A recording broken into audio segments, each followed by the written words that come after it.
Hey guys, we're going to take some time and look at some different ways to represent our data graphically. In other words, we're going to use graphs. And obviously you can look at how they're related and how kind of they can tell various stories.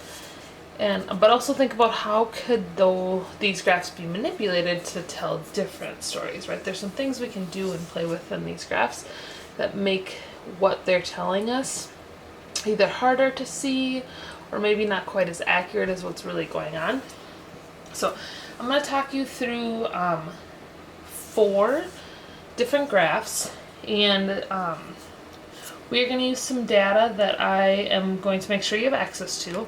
It's data that you guys came up with, right? I asked you for like 4 different questions and had you tell me what you remember and stuff like that. So the first one we're going to look at is a pie chart.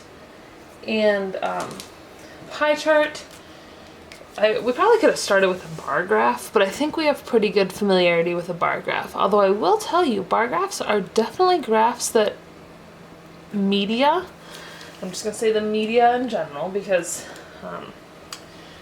we see it all over the place, but bar graphs are a place where graphs can be made misleading, whether it's intentional or unintentional. We definitely can see that. But pie charts obviously are circle graphs, and the circle represents 100% or all the possible choices or outcomes or whatever. So if you're doing a pie chart, you better have 100%, right? We shouldn't have more percentages or the chunks of our pie chart shouldn't go past 100. So that's something that definitely happens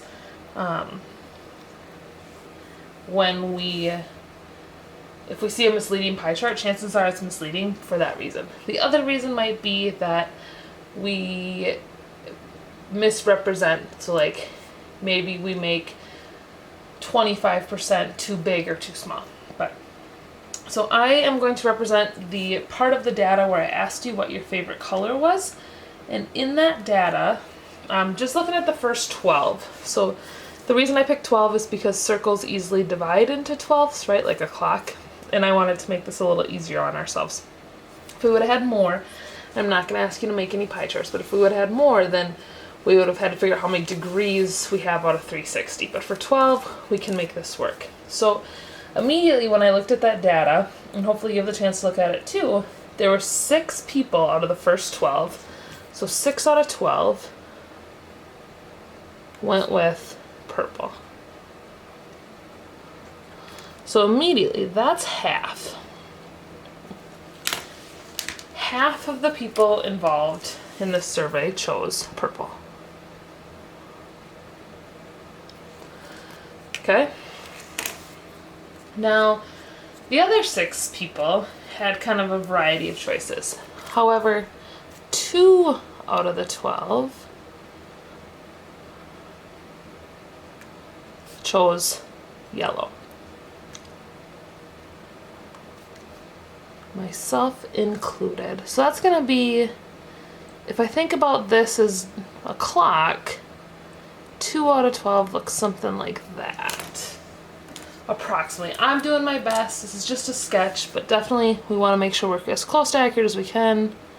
And I'm abbreviating it yell, and it's very hard to read, but you guys are smart people, you'll figure it out. Okay. Then the other choices were all one of one, and I shouldn't say one of one, but we had multiple where it was 1 of 12. And that happened for pink, happened for other,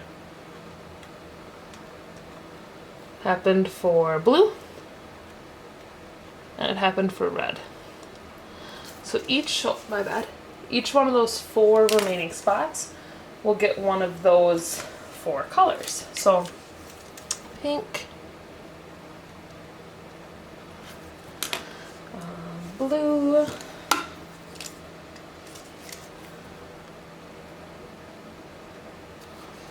I want to say the person who put originally said teal, so I'll use teal for the other.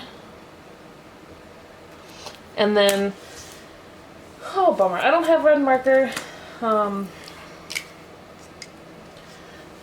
At least not that I know of, but we'll just say this is red. Definitely not red, but you guys trust the process. So there's our pie chart. There's how we represent everything. Ta-da, nothing too exciting in a pie chart. Not super worried about pie charts. The next thing I want to show you is a little bit different than maybe what we're used to. And it's called a histogram. And so a histogram really represents the frequency of what, or of how often data occurs. So for a histogram,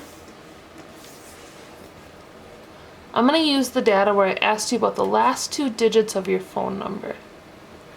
We got a lot of good responses in that. And a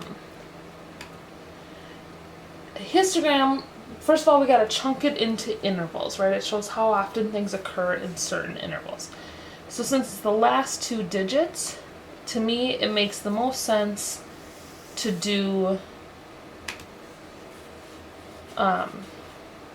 like 00 through 09 and so on and so forth.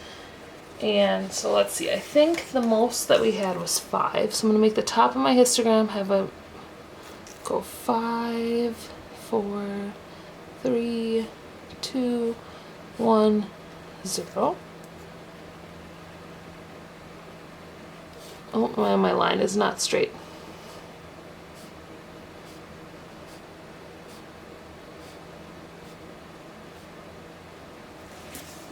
Let's see if we can get that fixed, make it a little bit nicer looking.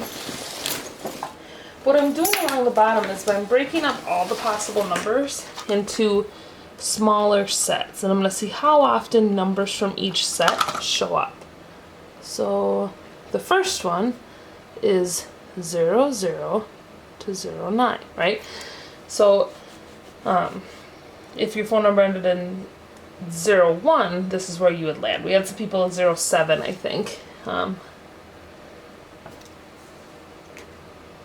Yeah, we had a 07 and a 06. So we'll definitely be using that chunk. And then we'll go into the next interval and so on. Now we could have made our intervals smaller, or excuse me, bigger. Well, we could have made them smaller. Could have made them bigger. I could have gone from 0 to 20 essentially, but this felt right.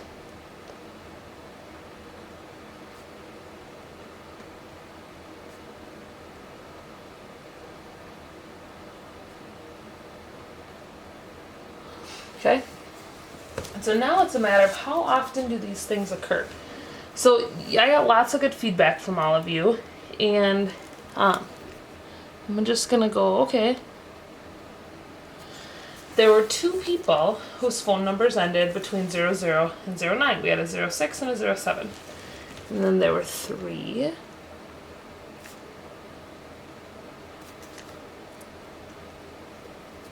Now it doesn't tell me what happened in each one of these, but it does tell me how many were in each interval, right? So it doesn't necessarily tell me what they are, but it does tell me how many. So for example, there were 5 numbers that showed up between 20 and 29. I don't know what they are. I mean, I do, because I'm looking at the data, but from my graph, I don't know what they are. We had 3 numbers in the 30s. 2 numbers in the 40s.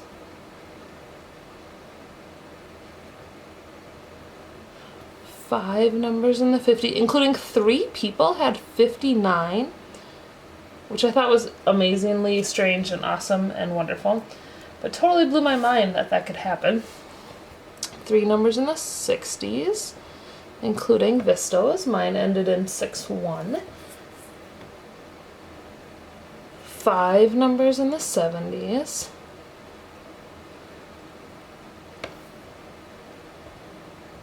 4 numbers in the 80s, again, including 3 people with 8-2 as their last 2, which boggled my mind that, like, we could have kind of that weird consistency. And 2 numbers in the 90s. So that's what a histogram tells us, is just all the different intervals and how much live in each interval.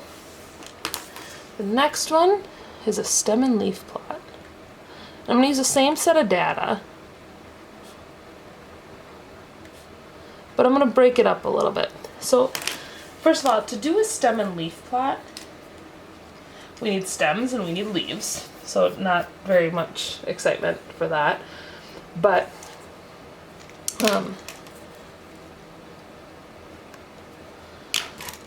we are going to use our phone numbers again for stems and leaves. So I'm going to say 0, 1, and the number in the tens place is going to be my stem. Whoops. That's a little better. Okay, so that's going to be my stem. And then, depending on what I have, I'm going to branch off and make my leaves. So my leaves are just parts of my graph. Or sorry, I shouldn't say graph, but they're parts of my data.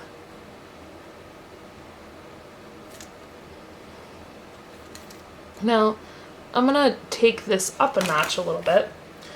Let's not do it yet. So my first data point is 61, then 59, 70, 43. Now I'm just going through these in the order that they popped up. So like this is the order you guys filled out the survey in. But sometimes you might see these switched around where the leaves are written in number order. I'm not doing that right now, but that might be a notation that you see.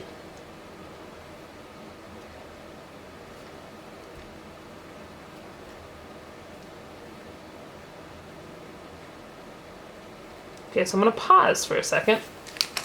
So far, those are all phone numbers of females, of girls in our class. On the guy's side,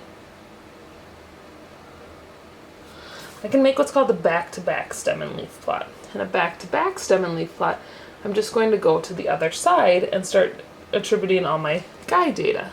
So now, that isn't 12, the stem is still the tens place. It's 21, 50, sneak one over here,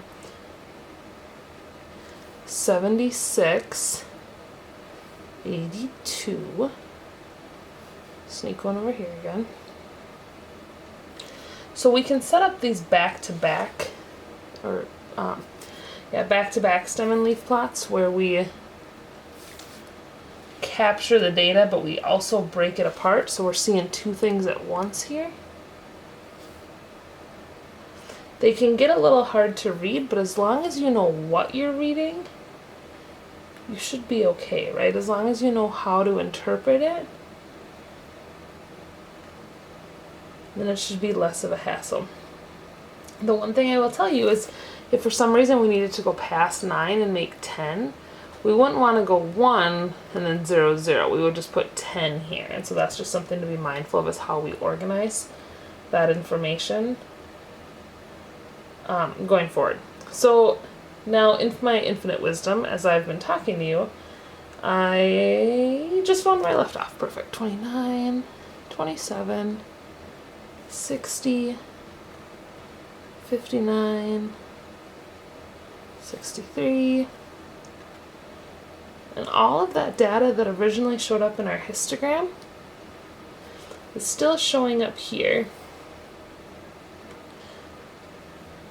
right? Except for now, here's the 30 to 39, 30 to 39, there's the three options, so I can see it a little bit better, but I can't see it quite as well. So anyway, lots of different ways to organize data. Just want to make you familiar with them. Hopefully you've got kind of a good understanding. Remember, feel free to dig into the data when you have the chance.